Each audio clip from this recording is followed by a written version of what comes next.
I'm going to show you all how to install a Lowrance fish finder on a Hobie kayak without the molded in Lowrance Ready feature. To get the installation done, I'm using Hobie's Rudder Ready Fish Finder installation kit.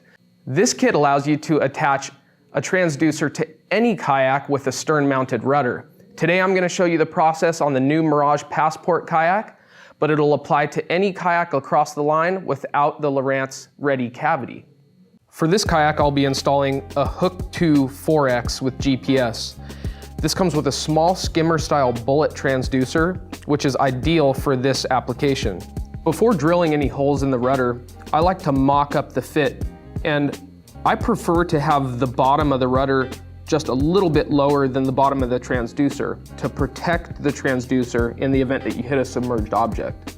So these rubber washers are going to go over these little pegs on the Rudder Ready mount. That's going to help secure your transducer and fix it into the angle that you'd like. So it looks like on this kayak, right where that rudder starts to take the bend is about where you want to place that Rudder Ready mount. Be sure not to mount the transducer too high up on the spine of the rudder. You want to be sure that the rudder blade's not going to interfere with the transducer cone through the opening in the transducer mount, and just create a little mark. Make sure your hand is clear of the drill point, and go ahead and go all the way through. Now that I've got the first screw secured with the nylock nut on the other side of the transducer mount, and I've just inserted one of the longer screws through this hole to keep both halves of the transducer mount flush.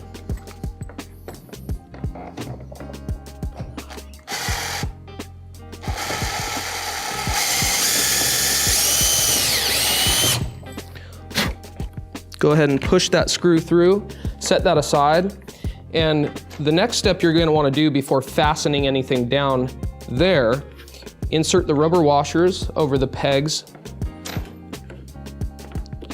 in the back of the Rudder Ready mount.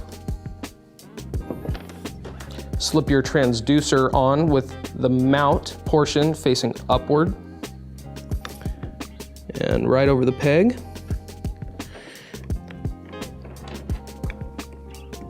Slide the other peg into place. And now you're ready to insert the screw through the mount and into the rudder.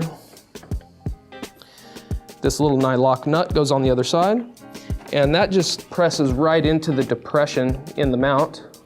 So hold that there with one finger as you tighten the screw down.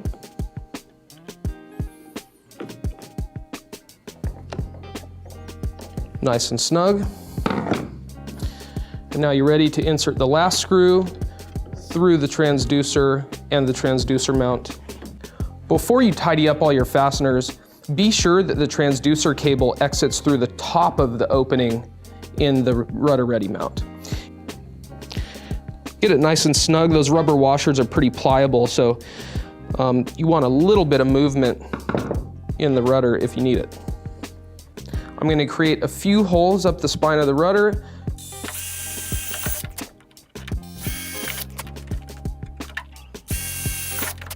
Going to go ahead and secure my zip ties into place, and make sure you don't over tighten these.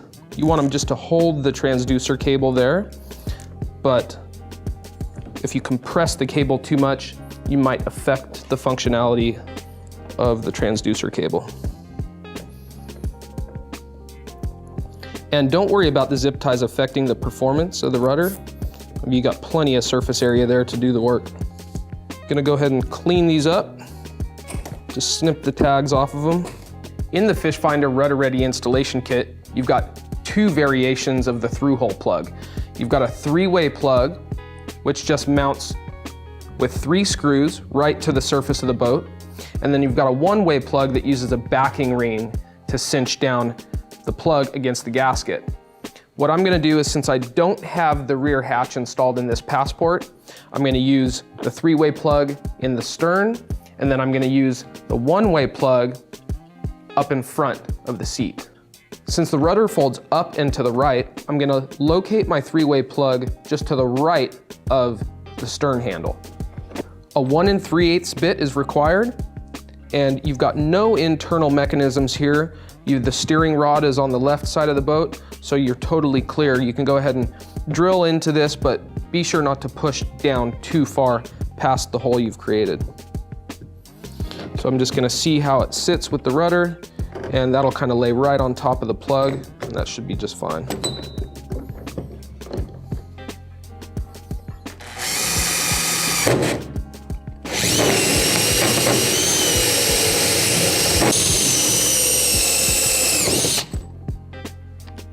Go ahead and locate the wire plug with the single opening for the transducer cable.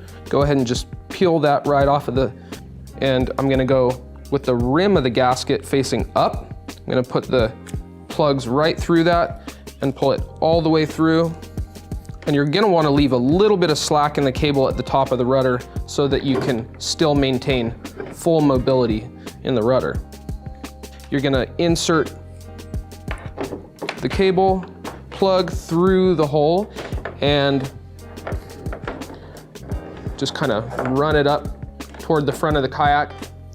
You can either use a wire to help feed it up there, or you can tip the kayak and let the cable plug just slide forward. Once you've got the cable accessible in the center 8-inch twist and seal hatch, go ahead and grab the plug end and pull it all the way through, and just go ahead and lay it on the deck. Once you're up in this area and working up in the cockpit, you'll feed it back in and out the wall right here in front of the seat. Go ahead and come back to the stern of the kayak. You're gonna fit the single plug over the transducer cable, insert the 3-way plug housing over that single plug, and then make sure the 3-way plug rests evenly on the gasket. A drill and a Phillips bit to start these screws, but I would make sure and finish them with a hand screwdriver just to be safe.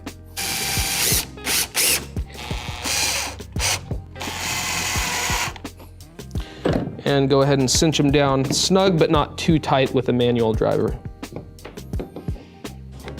Go ahead and test the mobility of the rudder to make sure you've got full swing there. You're all done at the back of the kayak. Now it's time to move up in front of the seat. Now you're ready to create the opening for the 1-way plug in front of the seat in the cockpit where the cable will exit the hole.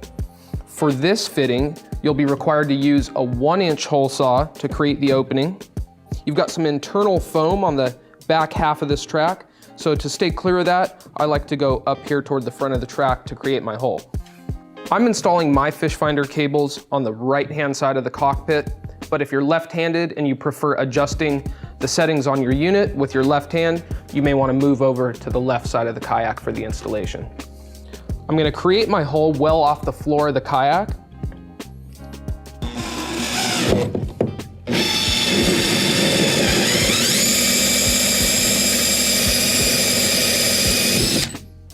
And again, it's important that you don't drill too deep on this part. This Hook 2 4X unit just has a single plug. I'm gonna slip the backing ring for the through-hole plug with the prongs down over the plug. I'm gonna take my plug and feed about a foot of wire out through the hole. First, slip the gasket over the plug with the rim facing upward. That 1-way plug is going to rest right in that lip. Go ahead and fit the plug to the cables and insert that plug into the 1-way housing and push it all the way up until it sits flush against the domed part at the top of the 1-way housing. Fit the gasket over the threads and press it into the hole. It's gonna be a snug fit, but go ahead and press it in. Go ahead and reach in and thread your backing ring on.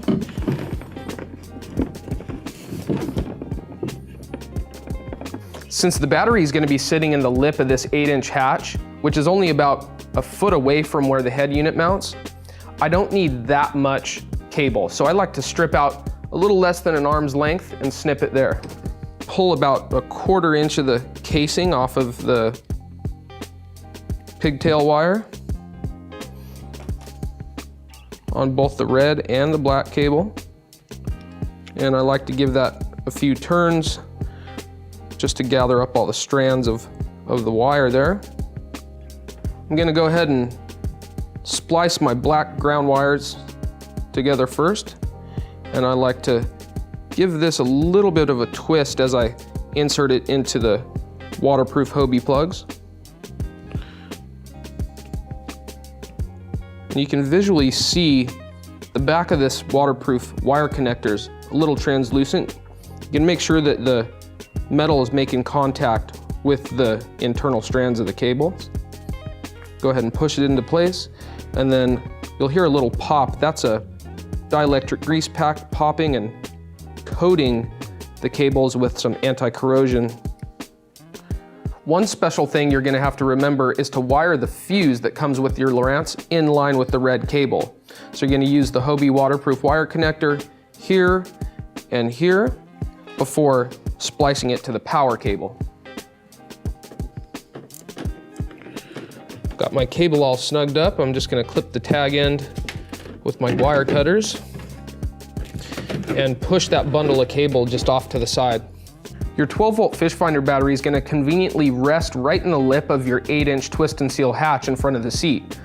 Be sure, however, that the battery holder is oriented with the flat part facing toward the seat. That'll allow you to close the hatch lid, seal it to not let any water in.